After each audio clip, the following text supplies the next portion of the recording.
जैसे ही मेरी आंख खुली, मेरा जिस्म भारी भारी सा लग रहा था। ऐसे तो पहले नहीं था।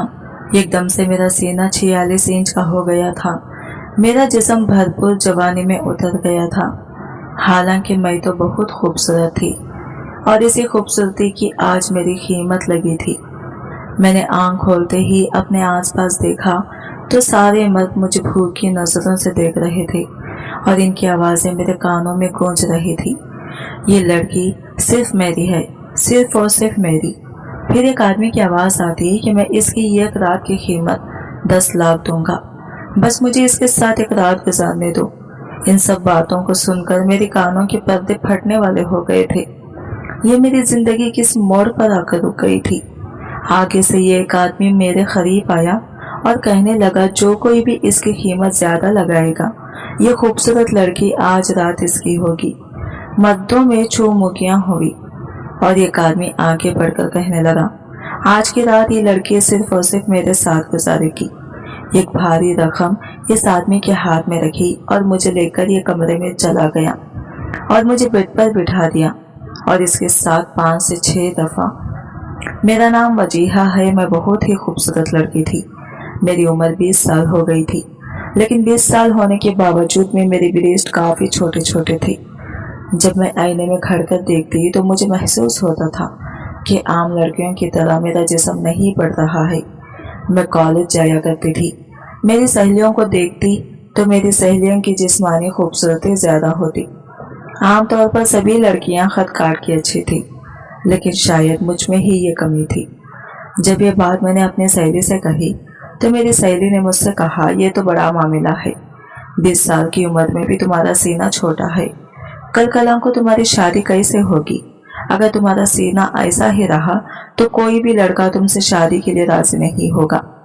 अरे लड़के तो सबसे पहले लड़की में जिस्मानी खूबसूरत ही देखते हैं कि वो सुकून हासिल करेगा या भी नहीं। तुम खूबसूरत तो बहुत हो, लेकिन तुम्हारा सीना छोटा होने की वजह से तुम्हें कोई भी लड़का अपनाने से इनकार कर देगा। मेरी सहेली की बातें सुनकर तो मुझे बहुत डर लग रहा था। सीना छोटा होने की वजह से मुझे कोई भी लड़का शादी नहीं करेगा। मैंने अपने सहेली से पूछा तो मेरी सहेली उस्मा नफी में सर हिलाने लगी। इसकी बातें सुनकर तो मुझे खौफ महसूस हो रहा था।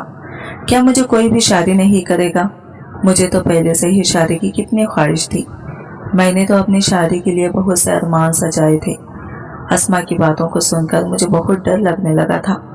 हमारे घर में हम 3 बहनें और एक भाई था। दोनों बहनों की शादी हो चुकी थी। भाई बाहर के मुल्क पढ़ने के लिए गया हुआ था। हमारे घर में किसी चीज की कोई कमी नहीं थी। हमारे घर में हर जरूरत की चीज मौजूद थी। मेरी बहनों की शादी भी अच्छी धूमधाम से की हुई थी। अब मेरा ही नंबर था। मुझे तो शादी का इतना शौक था कि मैं जल्द से जल्द अपने घर से ब्याह कर जाना चाहती थी, लेकिन 20 साल होने के बावजूद भी मेरा सीना बढ़ नहीं रहा था। वो ऊपर से मेरी सहेली की बातें मुझे और भी डरा रही थी। मैं कुछ ना कुछ इस परेशानी का हल निकालना चाहती थी। मैंने अपनी सहेली से पूछा तो वो मुझे डॉक्टर को बताने का कह रही थी। मुझे भी इसकी बात सही लगी। शायद इसका इलाज भी हो सकता था। मैं अपनी सहेली से कहने लगी, प्लीज उस्मा, तुम ही मेरी मदद कर सकती हो। प्लीज उस्मा, मुझे इन सब चीजों का पता नहीं है और मैं ये सब बातें अपनी अम्मी से नहीं कर सकती। मुझे बहुत शर्म आती है। क्या तुम ही मुझे डॉक्टर्स के पास ले जाओगी? कॉलेज में ये उस्मा ही थी जो मेरी हर मुश्किल में मेरा साथ देती थी। उस्मा ने मुझे एक लेडी डॉक्टर के पास ले गई और मेरी सारी प्रॉब्लम लेडी डॉक्टर को बताई। डॉक्टर ने कहा, देखिए लड़कियों में किसी किसी लड़की को ये प्रॉब्लम का सामना करना पड़ता है। मैं आपके लिए एक ऑयल लिख देती हूँ। इस ऑयल को आप सुबह और शाम लगाकर मसाज करना है। ये इस ऑयल को यूज करें। इस ऑयल के रिजल्ट्स काफी अच्छे हैं। मैंने वो ऑयल लेके खुशी खुशी अपने घर आ गई और अल्लाह से दुआ करने लगी कि मेरी इस बीमारी को जल्द से जल्द दूर कर दे। और ऐसे में डॉक्टर के कहने के मुताबिक मैं इस ऑयल को सुबह शाम इस्तेमाल करने लगी।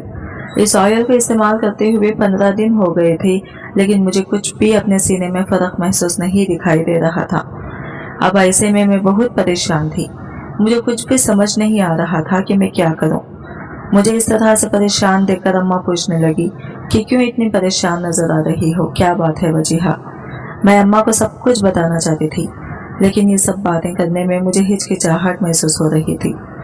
फिर कुछ नहीं कहकर खामोश हो गई। मैं अब कैसे इस मुश्किल को दूर कर सकती थी? मुझे कुछ भी समझ नहीं आ रहा था। क्या मेरे गिरीश छोटे होने की वजह से हमेशा के लिए मैं कुंवारी रह जाऊंगी? नहीं, हरगिज भी नहीं। या मेरे अल्लाह, मैं अकेली जिंदगी नहीं गुजारना चाहती। मुझे कोई ना कोई रास्ता दिखा दे जिससे मैं कुंवारी ना रहूं। मुझे हमेशा से ही शादी का बहुत शौक था। शादी के बाद के लम्हात को याद करके मेरे जज्बात उभरने लगते हैं। फिर मैं शादी के बिना अब कैसे रह सकती हूँ? यही बातें सोच सोचकर मेरी तबीयत काफी बिगड़ चुकी थी। अब मुझे पढ़ने लिखने में भी कोई दिलचस्पी नहीं थी। कॉलेज जाके मुझे 8 दिन गुजर चुके थे। दिन के 11 बजे का वक्त था और इस वक्त बाहर फकीर बाबा की आवाज आई, अल्लाह के नाम से कुछ दे दे, अल्लाह तुम्हारी हर मुश्किल आसान कर देगा। यह सुनकर मुझे कुछ महसूस हुआ था। क्या इस फकीर बाबा की मदद करने से अल्लाह मेरी परेशानी को दूर कर देगा? मैं ये सोचकर दिल ही दिल में खुश होकर कुछ पैसे लिए इस फकीर बाबा के पास चली गई। फकीर बाबा को पैसे देकर इनसे कहने लगी कि बाबा मैं बहुत परेशान हूँ, मुझे जल्द से जल्द इस परेशानी से निकलना है। वो फकीर बाबा मुझे गौर से देखने लगे और कहने लगे, देखो बेटिया, अगर तुम इस परेशानी से निकलना चाहती हो तो तुम्हें चुपके से या गरीब के जोड़ में तुम्हें निकाह करना होगा, तभी तुम परेशानी से निकल सकती हो। मैं इस फकीर बाबा की बातें सुनकर हैरान नजरों से देखने लगी। मैं कैसे एक फकीर बाबा से शादी कर सकती थी, वो भी छुपकर। मैं बाबा से पूछने लगी कि क्या ये इस परेशानी से निकलने के लिए एक दूसरा रास्ता नहीं है क्या?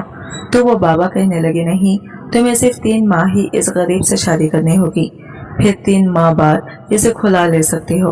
अगर तुमने 3 महीने किसी को भी ना बताया गरीब के साथ शादी कर लेती हो तो तुम्हारी जो भी परेशानी है वो हल हो जाएगी। बाबा की बातें सुनकर मैं थोड़ी वक्त को खामोश हो गई थी। फिर कुछ सोचकर बाबा से कहने लगी, ठीक है बाबा, अगर आपकी बात सच होती है तो मैं छुपकर शादी करने के लिए तैयार हूँ, लेकिन मैं शादी किस गरीब से करूँ? मुझे वो गरीब आदमी कहाँ मिलेगा? फिर बाबा कहने लगे, गरीब तो मैं भी हूँ बेटी, मैंने तो इतनी लड़कियों को निकाह में लेके इनकी परेशानी को दूर किया है। अगर तुम अपनी परेशानी से निकलना चाहती हो तो मुझसे निकाह करके इस परेशानी से निकल सकती हो। मेरा दिल तो नहीं मान रहा था, लेकिन फिर कुछ सोच कर मैं इस फकीर बाबा से शादी करने की हामी भर ली। ये बाबा मुझे निकाह करने का पता बताकर चले गए, लेकिन मैं बहुत उलझन का शिकार हो गई थी। मैंने इस फकीर बाबा से शादी करने की तो हामी भर ली थी, लेकिन मुझे अंदर ही अंदर खौफ हो रहा था। मगर मेरे माँ बाप को इस सब के बारे में पता चल गया तो हम क्या करेंगे? यह सब सोचकर ही मुझे बहुत डर लग रहा था। मैं 20 साल की थी, मगर इतनी सी उम्र में ही मुझे कितनी मुश्किलों का सामना करना पड़ रहा था। मैंने फैसला तो कर लिया था कि इस परेशानी से निकलने के लिए मुझे इस फकीर से शादी करनी थी, मगर मुझे क्या पता था कि मेरी जिंदगी बर्बाद करने के पीछे मेरा ही सबसे बड़ा हाथ है। शादी की ख्वाहिश में मैं अपनी पूरी जिंदगी दांव पर लगा दी थी। क्या फकीर से शादी कर लेने से मेरा सीना बड़ा हो जाता क्या? मैं इस बात को लेकर बहुत परेशान हो गई थी। मुझे कुछ भी समझ नहीं आ रहा था कि क्या करूं, लेकिन शादी करने के लिए तो मैंने हामी भर ली थी। अब मुझे किसी भी हाल में ये सब करना ही था। मैं जब से इस फकीर बाबा से मिली तब से मुझे एक अजीब सी बेचैनी पैदा हो रही थी। मैं फकीर की बातें सुनकर गुमराही का शिकार हो चुकी थी और फिर ये सोचकर सर झटक देती, 3 महीने की तो बात है, अब मुझे सिर्फ सुबह का इंतजार था। सुबह ही सुबह हुई तो मैं घर में कॉलेज जाने का बहाना बनाकर घर से निकल गई थी। एक तरफ खुशी हो रही थी और एक तरफ बेचैनी पैदा हो रही थी। खुशी इस बात की थी कि फकीर से शादी होने से मेरी जो सबसे बड़ी जिस्मानी कमी है वो ठीक हो जाएगी और मैं इसके बाद अपने मनपसंद लड़के से शादी कर सकती थी। लेकिन दूसरी तरफ कुछ अजीब सी बेचैनी थी, जैसे दिल घबरा रहा था। मैं बहुत ही ज्यादा घबराहट का शिकार हो रही थी, जैसे मेरी जिंदगी बर्बाद होने वाली हो। मैं तेज तेज कदम उठाते हुए बाबा के बताए हुए पते पर पहुंच गई। इस पते पर एक छोटा सा कमरा था जहां फकीर बाबा रहता था। यहाँ पहुंचकर मेरा दिल जोर जोर से धड़क रहा था, लेकिन हिम्मत करके मैं इस कमरे के अंदर चली गई, जहाँ फकीर बाबा के साथ एक लड़का भी मौजूद था। जैसे ही मैं इस कमरे में पहुंची तो फकीर बाबा ने मुझे बैठने का इशारा किया। मैं बिल्कुल इनके सामने बैठ गई थी। अभी फकीर बाबा ने मुझे एक गिलास जूस दिया, जिसको पीते ही मुझे नींद तारी हो गई थी। थोड़ी देर के बाद मैं गहरी नींद में चली गई। फिर जैसे ही मुझे होश आया तो मेरा पूरा अंग अंग दर्द कर रहा था। मेरा जिस्म तो जैसे भारी भारी सा लग रहा था। मुझे तो ऐसा लग रहा था जैसे मैं काफी सालों से बेहोश हुई थी। मैं सोचने लगी कि मुझे क्या हुआ था, याद करने की कोशिश कर रही थी, लेकिन मुझे कुछ भी याद नहीं आ रहा था। जब एक आदमी मेरी एक रात की कीमत अदा करके एक होटल में ले जा रहा था, मैं पूरा रास्ता याद करने की कोशिश कर रही थी, लेकिन मुझे कुछ भी याद नहीं आ रहा था। ये आदमी मुझे लेकर होटल ले आया। यहाँ पर मैंने जैसे ही कदम रखा तो मेरी नज़र इस फकीर बाबा पर पड़ी। फकीर बाबा को देखते ही मुझे सब कुछ याद आने लगा। मेरा सर दर्द जोरों से फट रहा था। इस फकीर बाबा को देखते ही मैं लड़खड़ाते हुए इस फकीर के पास पहुंची और इसे पूछने लगी कि तुमने मेरे साथ ऐसा क्यों किया। तो वो फकीर शैतानी मुस्कुराहट लिए मुझे कह रहा था कि मैंने तुम्हें तुम्हारी मुश्किल से निकाल दिया है। मैं हैरान खड़ी इसकी बातें गौर से सुन रही थी। आखिर में मुझसे कहने लगा, अपना जिस्म देखो जाकर आईने में, अपना जिस्म देखो, तुम्हें सब कुछ समझ आ जाएगा। मैंने जैसे ही आईने में नजर डाली तो मेरा जिस्म 46 इंच का हो चुका था। मैं हैरान होते हुए अपने जिस्म को देखा था। इस परेशानी से निकलने के लिए ही तो मैं फकीर बाबा से निकाह करने की हामी भरी थी। मुझे सब कुछ याद आने लगा। मैं खुश होते हुए बाबा से पूछा तो फकीर कहने लगा, ये सब मैंने तुम्हारे लिए नहीं किया, बल्कि तुम्हें जिस्म खूबसूरत देके मैं तुम्हारे जरिए से पैसे कमाना चाहता था। बिल्कुल 6 महीने तुम पर मेहनत की है। 6 महीने का सुनकर मैं दंग रह गई। क्या 6 महीने में तुम्हारे साथ थी? इस फकीर ने हाँ में सर हिलाया। मैं घबरा गई। क्या मेरे माँ बाप मुझे ढूंढते हुए आए थे? तो फकीर ने कहा, मैं तुम्हें लेकर मेरे अड्डे पर आ गया हूँ। कभी भी तुम्हारे माँ बाप तुम तक कभी नहीं पहुँच सकते। ये सुनकर मैं फूट फूट कर रोने लगी। फकीर बाबा, मैंने तुम पर भरोसा करके तुमसे निकाह की हामी भरी थी, लेकिन तुम इतने बड़े धोखेबाज निकलोगे मैं ये बिल्कुल भी नहीं जानती थी। सीना बढ़ाने के चक्कर में मेरी जिंदगी ही बर्बाद हो चुकी थी। एक बिना पहचान के फकीर पर भरोसा कर लिया था और आज ये मेरा अच्छा फायदा उठा रहा था। आज रात की मेरी कीमत 25 लाख लगी थी। वो लड़का भी मेरे सामने ही खड़ा था।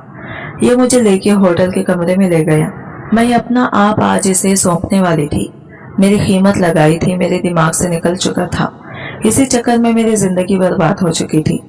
मैं अपने आप को आईने में देखा तो मेरी जिस्मानी खूबसूरत काफी बढ़ चुकी थी, जिसे पाने के लिए लोग मेरे आगे पीछे हो रहे थे। अच्छी खासी कीमत लगाने को भी तैयार हैं। जो शख्स आज की रात की कीमत लगाया था, इसने मुझे अपनी तरफ खींचा और मेरे साथ अपने हक वसूल करने लगा। इसकी शिद्दतों को सहना आसान नहीं था। ये पूरे जुनून से अपना हक वसूल कर रहा था। इस बीच मेरी आंखों में आंसू निकल रहे थे, क्योंकि ये अजनबी इंसान पर भरोसा करके आज मेरी जिंदगी बर्बाद हो चुकी थी और हर रात किसी गैर मर्दों का निशाना बन रही थी। अब यहाँ से निकलने का कोई भी रास्ता नहीं था। मैं इस फकीर के चुंगल में फंस चुकी थी। अब यहाँ से निकलना मुमकिन ही नहीं, नामुमकिन था। मेरी लड़कियों से एक ही गुजारिश है कि किसी भी अजनबियों पर भरोसा मत करें, वरना मेरी तरह जिंदगी बर्बाद हो जाएगी। दूसरी कहानी है। आज मैं दूसरा बेटा जन्म दे रही थी, पर मैंने अब तक अपने शौहर को नहीं देखा था। मेरा शौहर रात को सोने के बाद कमरे में आता और सुबह होने से पहले चला जाता। मैं सास से पूछती तो वो कोई जवाब ना देती, सिर्फ इतना ही कहती कि अगर तूने शौहर को देखने की कोशिश की तो तेरे बेटे मर जाएंगे। मैंने भी अब पूछना छोड़ दिया था। जब एक रोज सास के सर पर मेहंदी लगाई, जब रात शौहर मेरे पास आया तो मैं दंग रह गई कि इसके सर से मेहंदी की बू आ रही थी। और फिर बिना सोचे मैंने जबरदस्ती कमरे की लाइट खोली तो जान निकल गई कि मेरे बच्चों का बाप तो। मेरा नाम दानिया है, मेरा ताल्लुक एक गांव से है। ये गांव फैसलाबाद के करीब है। मेरे अब्बा की इसी गांव में कुछ जमीन थी और उन्होंने बहुत मेहनत से ये जमीन बनाई थी। अब्बा बताते हैं कि वो उन्होंने जब शादी की थी तो इनके सौतेले भाइयों ने इनको घर से निकाल दिया था। उस वक्त मेरा भाई बहुत छोटा सा था, लेकिन किसी ने इन पर रहम नहीं किया था कि वो अपनी बीवी और बच्चों को लेकर कहाँ जाएंगे। वो इनको लेकर अपने दोस्त के घर चले गए थे, लेकिन किसी के घर भी कितनी देर रह सकते थे। कुछ वक्त वहां गुजारने के बाद अब्बा अम्मा और भाई को लेकर किसी दूसरे गांव आए थे और बस अब अब्बा को हर वक्त यही लगा रहता था कि मैंने अपने बच्चों के लिए बहुत कुछ करना है और इसके लिए उन्होंने बहुत मेहनत भी की। अब्बा ने हर छोटा सा छोटा काम भी किया, मजदूरी भी की और बहुत मेहनत से पैसे जमा करके ये जमीन बनाई थी। अम्मा ने भी इन हालात में अब्बा का पूरा पूरा साथ दिया था। वो घर को भी देखती थी, हम बच्चों को भी संभालती थी और सिलाई कढ़ाई करती थी, और इस तरह उन्होंने अपना खून पसीना बहाकर ये सब कुछ बनाया था और हम अपनी जिंदगी बहुत अच्छे से गुजारने लगे थे। मैं स्कूल में पढ़ाती थी, मेरी काफ़ी सहेलियां भी थी, लेकिन अब्बा को मेरा सहेलियों के घर आना जाना बिल्कुल भी पसंद न था। लेकिन मैं इनसे छुप कर जाया करती थी। मैं बहुत शरारती थी और लाडली भी थी। घर में मेरी हर बात मानी जाती थी और किसी भी चीज़ की कोई कमी न थी। जिंदगी बहुत बेहतरीन तरीके से गुजर रही थी। हम सब बहुत खुश थे। इसी तरह वक्त गुजरता गया। मैं मैट्रिक में हो गई थी और मैंने खूब दिल लगाकर अपने इम्तिहानों के लिए मेहनत की, क्योंकि अम्मा अब्बा चाहते थे कि हम बहन भाई पढ़ लिख जाएं और इस जाहिल माहौल से निकलकर बहुत अच्छी और बेहतरीन जिंदगी गुजारें। मैंने दिल लगाकर अपने इम्तिहानों की तैयारी की और फिर मेरे इम्तिहान हो गए थे। जैसे ही मैं इम्तिहानों से फारिग हुई तो एक रात हम सब अब्बा अम्मा के पास बैठे हुए थे कि अचानक अब्बा को दिल की तरफ दर्द होने लगी। उन्होंने अम्मा को बोला कि मुझे दवाई दो। मैं ये देखकर परेशान रह गई थी। मैंने पूछा कि ये सब क्या है। आए हम शहर चले और आपको डॉक्टर के पास चेकअप करवाती हूँ। इस पर अम्मा ने बोला कि ये इनके साथ पहली बार नहीं हुआ।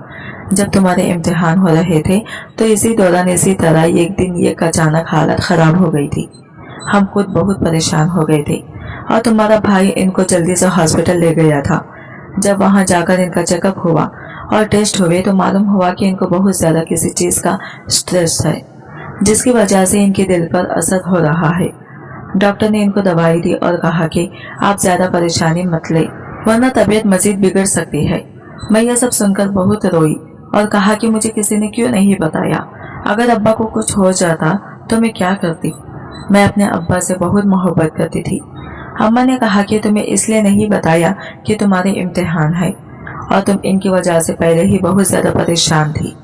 हम तुम्हें मजीद कोई परेशानी नहीं देना चाहते थे। खैर, मैं अब्बा के पास बैठी रही और इनके पाँव दबाती रही थी और कहा कि आपको जिस बात की भी परेशानी है आप हमसे शेयर करें, लेकिन खुद को इतनी तकलीफ में मत रखें। अगर आपको कुछ हो गया तो हमारा क्या होगा? हमारा आपके सिवा कोई भी नहीं। अब्बा ने मुझे गले से लगाकर तसल्ली दी कि ऐसी कोई बात नहीं है, बस मुझे काम की थोड़ी परेशानी है। तुम लोग इतनी फिक्र ना करो, सब कुछ ठीक हो जाएगा। मुझे कुछ नहीं होने वाला। इस बात को काफी दिन हो गए थे। हम सब अब्बा का काफी ख्याल रखते थे, लेकिन एक दिन फिर इनकी हालत काफी खराब हो गई और हम इनको हॉस्पिटल लेकर गए तो डॉक्टर ने बताया कि इनको हार्ट अटैक हुआ है। ये सुनकर मेरे और अम्मा के तो होश ही उड़ गए थे। अब्बा का इलाज हुआ। हम दुआएं कर रहे थे कि किसी तरह अब्बा ठीक हो जाए। हमारे लिए ये वक्त बहुत ही मुश्किल था। 1-2 दिन अब्बा हॉस्पिटल में रहे और फिर हम इनको घर ले आए थे। जब हम इनको घर लाए तो मेरे अब्बा के सौतेले भाई भी इनकी खबर लेने आए थे, जिनको देखकर मुझे बिल्कुल भी अच्छा ना लगा और मुझे सब याद आने लगा था। उन्होंने मेरे अब्बा और हमारे साथ क्या सलूक किया था। खैर, मैंने कुछ भी ना कहा। उनके जाने के बाद हम अब्बा के पास बैठे हुए थे तो हमने पूछा कि आज आप सच सच बता दें कि आखिर क्या वजह है, आपको कौन सी बात तंग कर रही है। तो उन्होंने बताया कि जब से मेरे सौतेले भाइयों को मालूम हुआ कि मैंने मेहनत करके ये सब दौलत बनाई है, वो लोग तब से मेरी इस तमाम दौलत और ज़मीनों पर कब्जा करना चाहते हैं और उन्होंने मुझे बहुत बार धमकी भी दी है। कहा है कि अगर मैंने इनकी बात ना मानी तो वो मुझे और मेरे घर वालों को मार डालेंगे। बस मुझे अपनी जान की नहीं बल्कि तुम लोगों की परवाह है कि तुम लोगों को कोई नुकसान न पहुंचा दे। ये बात करते करते अब्बा के दिल में दर्द उठा और इनकी सांसें खराब होने लगी थी। हम इनको जल्दी से हॉस्पिटल लेकर जा रहे थे, लेकिन उन्होंने रास्ते में ही दम तोड़ दिया था। मैं बहुत परेशान हुई। ऐसा लगा जैसे किसी ने सर से छत खींच ली हो। हम पर परेशानियों का तूफान टूट पड़ा था। खैर, हम घर वापस आए और तदफीन का इंतजाम किया। हम लोग गम से बेहद निढाल थे। मेरे अब्बा के सौतेले भाई भी आए थे। मैंने कभी नहीं देखा था कि कोई इतना भी बेहस हो सकता है। उन्होंने वही अम्मा को बुलाकर कहा कि अब से ये सब कुछ हमारा है। अगर तुम लोगों ने यहाँ रहना है तो हमारे मुताबिक रहना होगा। हमें तो कोई होश न थी, हम तो शोक में थे। चंद दिन बाद जब हमें कुछ होश आया और भाई ने सारी चीजें देखना शुरू की तो वो ये जानकर हैरान रह गया था कि मेरे अब्बा की सारी चीजें इनके सौतेले भाइयों ने अपने नाम करवा ली थी और हर एक चीज पर कब्जा कर लिया था। उन्होंने हम दोनों बहन भाई को मजीद पढ़ने भी नहीं दिया था और मेरे भाई से मजदूरों वाले काम करवाते थे। हम लोग बस हर वक्त तड़पते थे कि यह सब क्या हो रहा है, हमारे साथ कोई इस कदर भी गिर सकता है। एक दिन मेरे सौतेली ताया मेरी अम्मा के पास आए और उन्होंने कहा कि हमने सोचा है कि अब तुम्हारी बेटी की उम्र हो गई है तो इसकी शादी कर देते हैं और हमने इसके लिए बेहतरीन रिश्ता ढूंढा है और इनको हामी भी भर दी हुई है। मेरी अम्मा ने कहा कि इस तरह कैसे मुझे और इसके भाई को भी तो रिश्ता दिखाएं और वो लोग क्या करते हैं, कहाँ रहते हैं, हमें कुछ बताएं और फिर अगर हमारी समझ में आएगा तो हम हाँ बोलेंगे। इस पर ताया ने कहा कि हमने जो फैसला करना था कर लिया है, हम बेमशवरा नहीं मंगा, बस इतला दी है और अब बस शादी की तारीख दे गई और तुम्हारी बेटी को रुखसत करेंगे। उन्होंने ना लड़का देखा या और ना ही इनके बारे में कुछ बताया था। चंद रोज बाद में निकाह था। मैं बहुत रोई, परेशान हुई, लेकिन मैंने सब्र से काम लिया था कि हो सकता है कि इस तरह से जिंदगी में कोई सुकून आ जाए। मुझे क्या मालूम था कि मुसीबतों ने हमारे घर का मुंह देख लिया था और एक के बाद एक मुसीबत बस टूटी चली जा रही थी। आखिर वो दिन आ गया था जिसका ख्वाब हर लड़की बचपन से देखती हुई बड़ी होती है। जब मैं रुखसत होकर इस घर से चली गई थी और मेरी जिंदगी का एक नया चैप्टर शुरू हो गया था। निकाह के रात को ऐसे ही ठीक है, मुझे नींद आ रही थी, मैंने सोना है। मैं जब सुबह उठी लट्टू, मैंने देखा कि मेरे शौहर कमरे में नहीं थे। मैं बाहर गई तो मेरी सास बैठी हुई थी। इनसे पूछा कि वो कहाँ गए हैं तो उन्होंने बताया कि वो काम पर चले गए हैं। मैं बहुत हैरान हुई कि अभी तो हमारी शादी हुई है और वो इस तरह से बताए बगैर मुझे छोड़कर काम पर चले गए थे। मुझे यह बात बिल्कुल भी अच्छी नहीं लगी थी। मैंने अब तक उनको नहीं देखा था। चंद माह यूं ही गुजर गए थे। एक रात वो घर वापस ही नहीं आए थे। वैसे भी वो तकरीबन रोज घर देर से आते थे। मैं काफी ज्यादा परेशान थी। मैंने अपनी सास से पूछा, उन्होंने बताया कि वो तो काम के सिलसिले में दूसरे मुल्क चला गया है। मैंने कहा कि उन्होंने तो मुझे नहीं बताया था। उन्होंने कहा कि हो सकता है कि वो भूल गया हो, तुम परेशान बिल्कुल भी ना हो, वो काम के सिलसिले में कंपनी की तरफ से किसी न किसी मुल्क जाता रहता है। मैं काफी हैरान हुई क्योंकि मुझे कुछ समझ नहीं आ रहा था कि आखिर ये सब क्या हो रहा है। कुछ दिन बाद जब मैं किचन में खाना पका रही थी तो मुझे काफी घबराहट हुई और मुझे चक्कर भी आई। मुझे लगा हो सकता है कि मुझे कमजोरी हो गई हो। खैर मैं काम करती रही और एकदम खींचे नहीं मालूम कि कब मैं बेहोश हो गई थी। जब मुझे होश आया था तो मैं हॉस्पिटल में थी। मैंने वहाँ खड़ी डॉक्टर से पूछा कि मुझे क्या हुआ है तो इसने मुझे बताया कि घबराने की बात नहीं है, आपकी हाँ खुशखबरी है, आप उम्मीद से हैं। मैं ये सुनकर बहुत खुश हुई थी। मेरा दिल था कि मेरा शौहर इस वक्त मेरे पास होता तो मैं इनको खुद ये खबर सुनाई।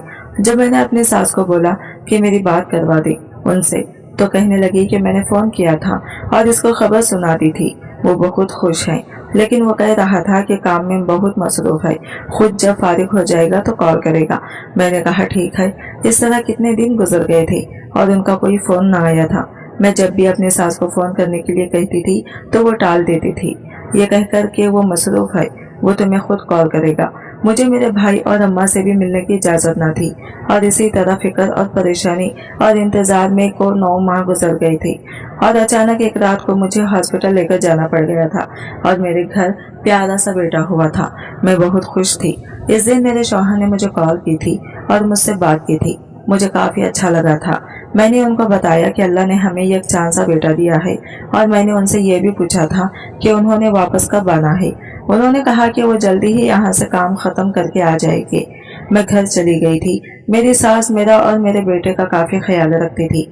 रात को भी अक्सर इसको अपने साथ सुला लेती थी ताकि मैं आराम कर सकूं। इसी तरह काफी देर गुजर गई थी। मैं हर वक्त अपने बेटे के साथ वक्त गुजारती थी और अपने शौहर के फोन और उनके आने का इंतजार करती रहती थी। इसी तरह चंद माह मजीद गुजर गए थे। एक रात मैं अपने कमरे में अपने बेटे के साथ सो रही थी। अचानक मुझे लगा कमरे का दरवाजा खुला है तो मैंने पूछा कौन है, क्योंकि कमरे में काफी अंधेरा था। तो मेरे शौहर ने आवाज दी कि वो है। मैं बहुत खुश हुई थी।